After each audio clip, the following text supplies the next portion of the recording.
Deməli, müəllimlər, indi keçid eləyirik 26-cı mövzuya. Parça üzərində ziqzaq şəkilli tikiş tətbiq etməklə applikasiyanın işlənmə texnologiyası.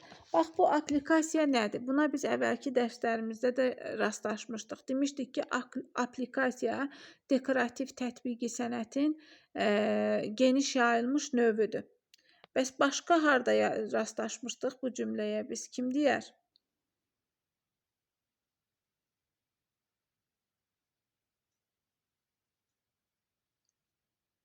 Yadınızda qalıbdı müəllimlər?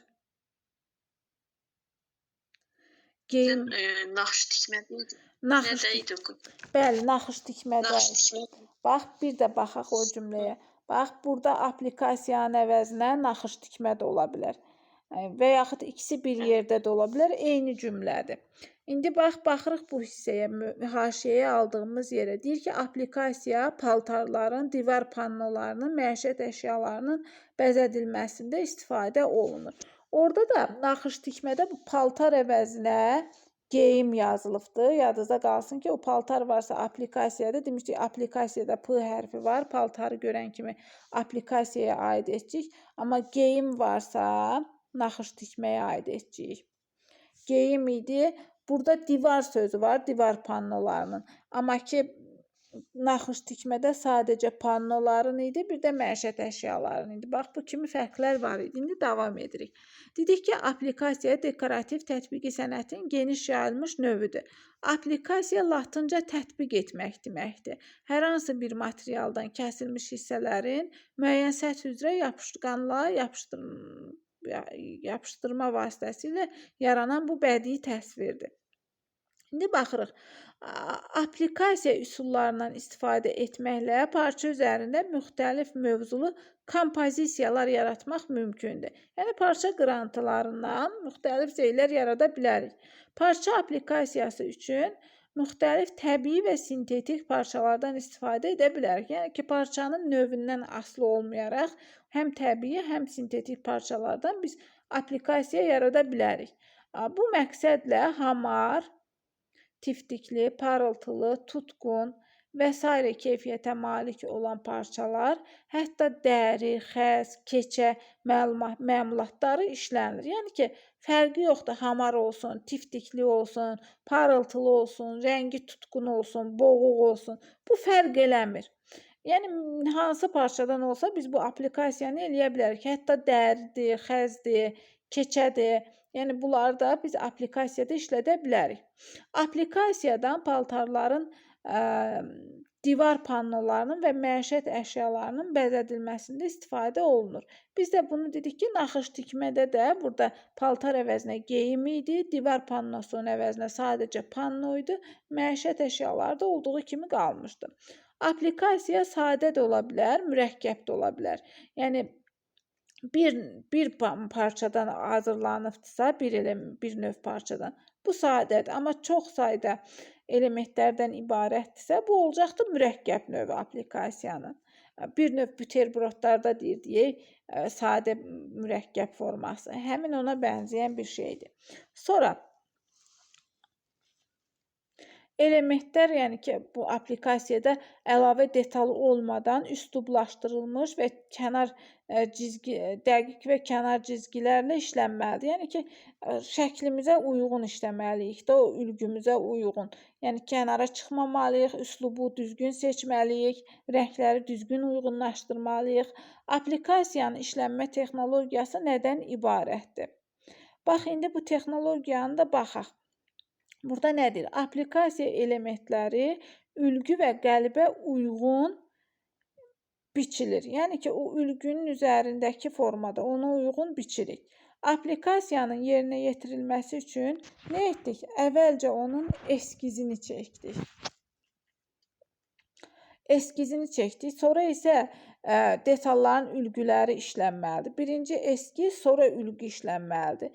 Eskiz nəzarət üçün lazımdır. Məsəl üçün testdə sual düşər ki, aplikasiyada eskiz nə üçün lazımdır? Yadımızda saxlayırıq ki, eskiz nəzarət üçün lazımdır.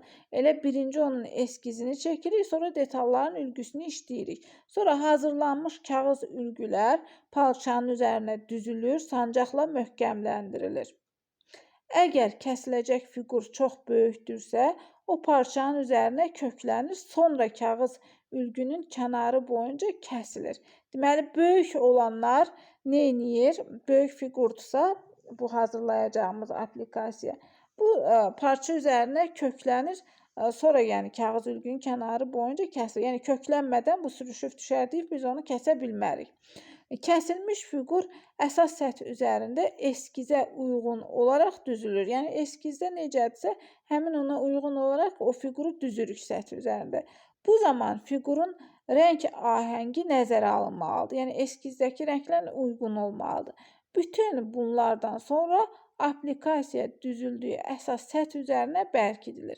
Deməli, birinci nə elədik? Eskizini qurduq, detalların ülgüsünü işlədik, eskiz dedik nəzarət üçün lazımdır. Sonra hazırlanmış kağız ülgüləri parça üzərinə düzdük, sancaqla möhkəmləndirdik. Əgər fiqur böyükdürsə, artıq sancaqdan yox, kökləmə işi aparırıq parça üzərində, sonra kağız ülgünün kənarlarını kəsirik. Fiqurlar da səth üzərində o eskizdə necədir? Elə eskizə uyğun düzülməlidir, rəng ahəngi nəzərə alınmalıdır. Bundan sonra yəni ki, səth üzərinə bərkidə bilərik, əgər hər şey uyğun gəlirsə. Baxın, burada ziqzaq şəkilli tikişlə parça üzərində aplikasiya necə salınır? Bu verilibdir. Bax, almanın verilibdir burada. Bax, kontur boyunca burada kəsilir. Bu şəkildə göstərilib, kontur boyunca kəsilir. Sonra parçanın üzündən tikişin qoyulması, üst tərəfindən, birinci alt tərəfdən, sonra üst tərəfdən tikiş qoyulur da bu şeylərdə, aplikasiyada. İndi deyir ki, qeyd edək ki, aplikasiya ziqzaq şəkilli tikişlə salınarsa, saplar parçanın rənginə uyğun olaraq seçilir. Bax, burada sarıdır parça, tikişlər də ziqzaq şəkillidir. Amma sapın rənginə uyğun ona görə deyil ki, yəni biz kitabda baxaq onu seçək.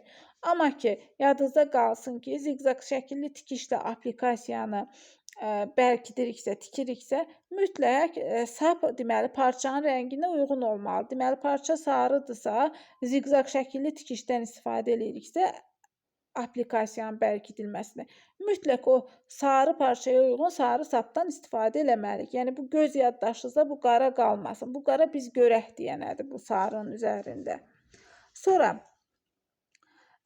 bu zaman kalka, sadə karanqaş, yapışqanlı ara qatdan istifadə olunur. Məsəl üçün, deyərlər ki, aplikasiya salan zaman ziqzaq şəkilli tikişin icra olunmasına nədən istifadə olunur? Kalkadır, sadə karandaşdır, yapışqanlı ara qatdır. Alma aplikasiyasının yerinə yetirmə texnologiyası ilə tanış olaq. Bax, bu ardıcıllıqlar da düşür bəzən. Bəzən deyəndə könül müəllimənin testlərində çox var bu ardıcıllıqlar. Baxaq görək, birinci nə ilə başlayır? Deyir ki, köçürmə kağızının və iti yonulmuş karandaşın köməyi ilə aplikasiya şəkli əsas parçanın tərs üzünə güzgü ilə əks edilmə üsulu ilə köçürülür. Deməli, parçanın tərs üzünə köçürdük. Sonra aplikasiya parçanın tərs üzlüyünə yapışqanlı ara qat və ütü vasitəsilə çəkilir. Yapışqanlı parça ondan ötürü də, yəni ütü vasitəsilə rahatlıqla yapışdıra bilək. Sonra üçüncü mərhələdə bu parça ara qat altında olmaqla əsas parçanın üzərinə sərilir, sonra kontur xətləri üzrə nişanlanır. Deməli, ara qat qoymaqla bu parça deməli nə oldu? Əsas parçanın üzərinə sərildi. Xırda ziqzaq şəkilli tikişlə astar tərəfdən təsvir kontur boyunca tikildi, yəni tərs üzündən, astar tərəfindən.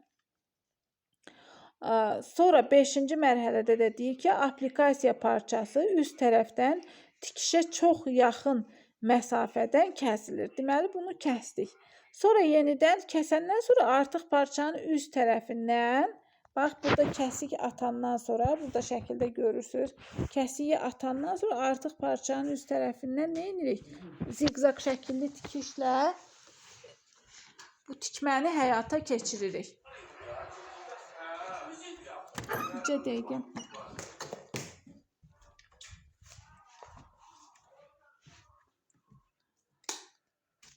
Deməli, neçənci mərhələdə qalmışdıq, otaq dəyişdim. Deməli, elə 5-ci mərhələdə də qurtarırıq. Yaxın məsafədən kəsilir, sonra parçanın üst tərəfindən kontur kənara çıxmamaq şərti ilə qalın ziqzaq şəkilli tikişlə yerinə yetirilir. Deməli, astar tərəfdən xırda tikişlə, amma üst tərəfdən artıq qalın ziqzaq şəkilli tikişlə icra olundu. Bax, parça üzərində ziqzaq şəkilli tikişlə aplikasiya salınanda incəlikləri nəzərə almaq lazımdır. İndi hansı incəliklərdir, onlara baxırıq. Deyir ki, əgər aplikasiya bir neçə elementdən ibarətdirsə, onlar bir-birinin üstündən keçərsə, o zaman ən altdakı hissənin tikilməsindən başlamaq lazımdır. Deməli, altdan üstə doğru, altdakı hissədən üstə doğru tikmək lazımdır, yaxşı alınsın deyib. Əgər aplikasiya salmaq üçün nazik parça təsvirdən istifadə edilirsə, təsviri bir qədər böyük ehtiyat zolağı ilə kəsmək, sonra onu yapışqanlı ara qatla bərkitmək lazım. Yəni, nazik parça bilirik ki, süzülən şeydir. Ona görə deyir ki, nisbətən böyük, sonra yapışqanlı ara qatla bərkitmək. Seçilmiş yeri də nişanlamaq və kontur boyunca ziqzaq şəkilli tikişlə tikmək lazımdır. Artıq parça zolağını tikişə mümkün qədər yaxın məsafədən kəsib çıxartmaq və yenidən ziqzaq şəkilli tikişlə tikmək lazımdır. Biz bayaqlar nə demişdik? Demişdik ki, əvvəlcə altdan nazik tikiş qoyduq, ondan sonra artıq parçanı kəsdik, ondan sonra yenidən üstdən, bax, bu şəkildə göründüyü kimi üstdən ziqzaq şəkilli tikişlə bərkitdik. Bunu deyir burada da.